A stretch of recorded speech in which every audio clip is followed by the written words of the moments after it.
And welcome back to Talking Law TV. I'm Michael Short. We're here with Doug Andrews talking about how the police conduct a DUI investigation. It's interesting, especially if you're the subject. Absolutely, if you're the subject.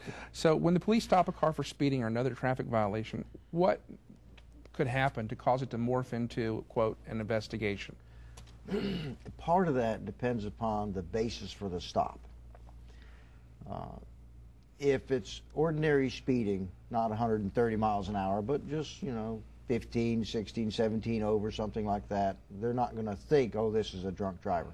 On the other hand, if you're weaving all over the roadway, you're making a wide turn, or you're driving with no headlights, those are what National Highway Transportation Safety Administration have developed, NHTSA, have developed as cues that somebody might be impaired, and they've assigned probability factors. So weaving, well, there's a 50% probability the person might be impaired.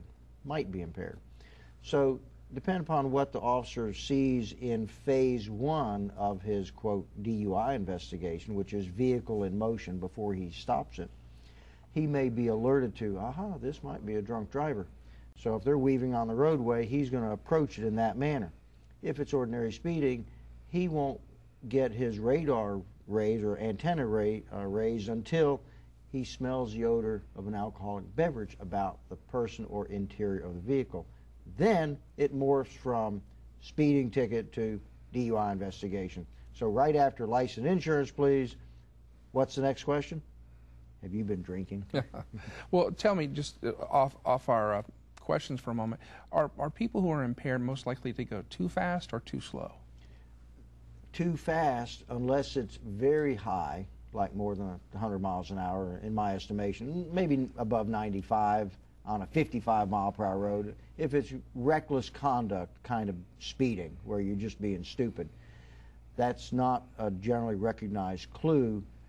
It just may be a teenage driver out of control. On the other hand, driving too slow, more than 10 under the limit, is a recognized NHTSA cue.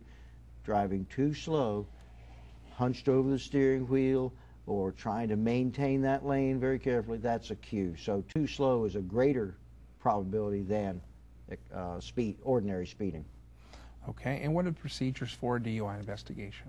Well, as I alluded to, there are basically three phases to a DUI investigation. One is to observe what the vehicle is doing while it is in motion, before it's stopped. So all sorts of things. What do you see the vehicle doing? What traffic violations is it committing? If it's an expired license plate, that's not a clue.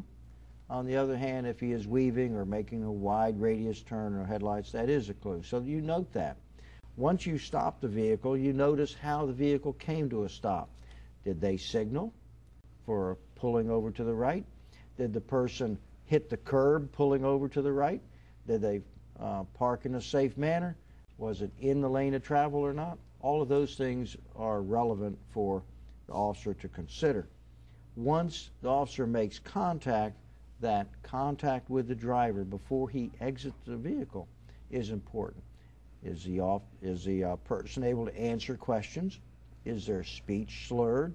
When you ask for license insurance, do they find it right away and hand it to you without dropping it? Because if you're impaired by alcohol, your fine motor skills go sooner than your gross motor skills, like walking. So if they have trouble with their license and drop it or fumble with it, the officer will usually note that, and so they go, see, they're getting closer to making that arrest decision. Now, you mentioned license and insurance. Are you still required to carry proof of insurance? Or registration, for that matter? Not registration in the state of Georgia. California, yeah, they strap it to their steering column. In Georgia, you are required to have proof of insurance in a sense, but because the officer will ask for it. If you don't have it, he'll write you for having no proof of insurance. And I've seen officers write it even if they radio in through dispatch and check the insurance status, because that's the primary record. You could have all the insurance proof in the world. If it comes back through dispatch that insurance is not in force, like it's been canceled, I don't care if you have proof or not. You're going to have your vehicle towed and get written up for it. So, yeah, you should carry insurance, especially so you can show the policy number to the other driver in a car wreck case. If the officer's never had DUI detection training, is it going to make it easier for his case to get tossed? Sometimes it just depends on how adept that officer is at making his case. He doesn't know what to look for in terms of building a solid case, and he'll make mistakes if he tries to do field sobriety testing. You know, there were a bunch of field sobriety tests done prior to the standardized ones we have now. Officers would have somebody blow into their hat and they'd sniff it. Oh, well, if it's strong odor, they'd think, well, he must be drunk. But research has proven that that odor is completely irrelevant to whether the person is impaired or how much they've drank. Or they used to throw coins on the ground, a couple quarters, and see if they could bend over and pick them up. Personally, I think that's a pretty good clue, although some people are just unable to complete that physical task depending upon their age and condition. But those old things, finger count, 4, 3, 2, 1, 1, 2, 3, 4.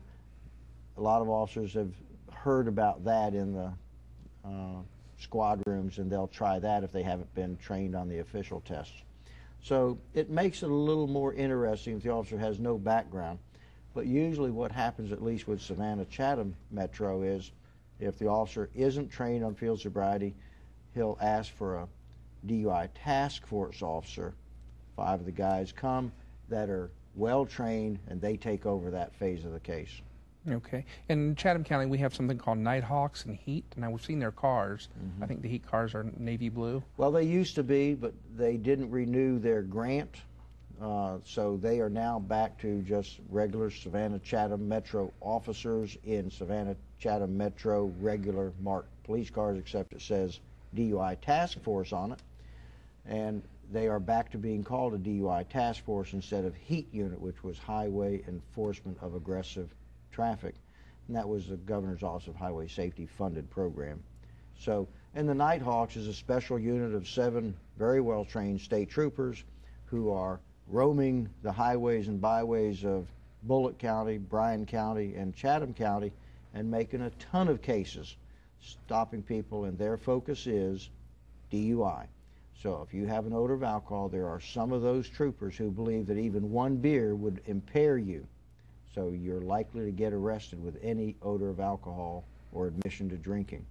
So it's gotten really serious out there, which is more reason to use a designated driver, even though it's not a crime to drink and drive unless you're impaired or over the limit, but the officers act like it. Okay, I've got about 30 seconds left. Quick question. If you're stopped, you're arrested, they take you in, and you blow a .06, what happens? I have 2 cases with the Nighthawk units where they have kept the DUI charge, because remember, at time of arrest, you're charged with being a less safe impaired driver. They don't know or care what your BAC level is. Then you submit to testing after you're arrested for the charge on the roadside. At the station, if they get a result, they add a second charge to you, being over the limit if you are. If you aren't, it doesn't undo the arrest. Some officers will undo it, but some aren't now. Okay. Thank you so much, Doug. We'll be back with Christy Register talking about bankruptcy misconceptions right after this.